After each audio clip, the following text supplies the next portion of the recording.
fahitafaraka aminao indray ato anatin'ny fandaharana meteo manolotra ny araba toko klasy toko vavy dia nitsioka malefaka miovaova no mamaritra ny andro eto Madagasikara amin'izao fotoana izao hatramin'ny rapitso talata.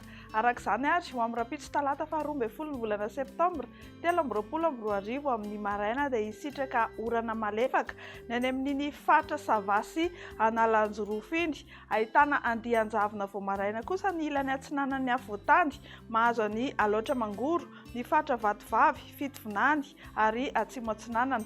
Ny amin'ny fatra hafa moa dia hifandimby eo ny rahona sy ny masoandro. Ho amin'ny rapitso tolakandro dia andraondraona amin'ny fatra sasany eto Madagasikara, izany hoe any avaratra atsinanana sy afovoany andrefanosy any. Ny amin'ny fatra sisa moa dia hifandimby eo ny maloka sy ny mibalika. Mahakasika ny maripana indray dia izy fiakarana ny maripana ambony indrindra amin'ny faritra maro eto amin'ny nosika. Ny maripana ambony amin'ny morontsiraka atsinana Madagasikara dia 7 hatramin'ny 30 degré Celsius. Ny maripana ambony ety amin'ny afoatany dia 7 na 8 na 9 degré Celsius, ary ny any amin'iny morontsiraka andrefan'iny dia manodidina 9 hatramin'ny 30 degré Celsius. Ho amin'ny andron'ny alarobia fa 13 ny volana septambra 2022 indray dia hisy rindrin-drahona mandalo aty amin'iny faritra atsimo Madagasikara iny. Vokatr'izay dia somary andraondraona ny any amin'ny tendrony atsimo any, izany hoe ny any amin'iny morontsiraky anosy sy androy iny. Hisitraka orana malefaka kosa indrindra ny amin'ny tolakandro ny faritra atsimo atsinanany koa any amin'ny faritra Savasy Analanjorofo iny. Andraondraona ny andro any Anosy be samby rano any. Ny amin'ny faritra hafa dia hifandimby ny rahona sy ny masoandro.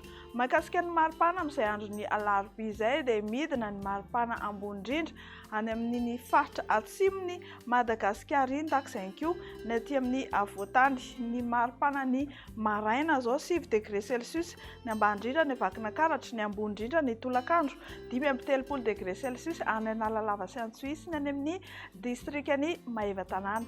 Ho amin'ny alakamisy 14 ny volana septambra 2022 indray dia manomboka mahazo vahana ny Varatraza. Hita taratra izany manomboka eo amin'ny fatra Vatovavy no mianatsimo. Hisy ny orana tandrifin-drahona amin'ireo toerana voatonona ireo. Hisy ihany koa ny orana any amin'ny fatra Savasy Analanjorofo. Ny ankoatr'izay moa dia hifandimby eo ny maloka sy ny mibalika. Mahakasika ny maripana indray dia manomboka miakatra ny maripana ny aty amin'ny fatra atsimony Madagasikara sy ny aty amin'ny fatry ny afoatany, izany hoe ny maripana ny tolakandro. Any atsimony Madagasikara zao ny tontolo andro dia manodidina ny 17 na 20 hatramin'ny 30 degré Celsius no maripana no tombatombanana. Ny any amin'ny fatra avaratry Madagasikara kosa dia 20 hatramin'ny 30 degré Celsius, ary aty amin'ny avoatany manodidina ny 9 hatramin'ny 20 degré Celsius.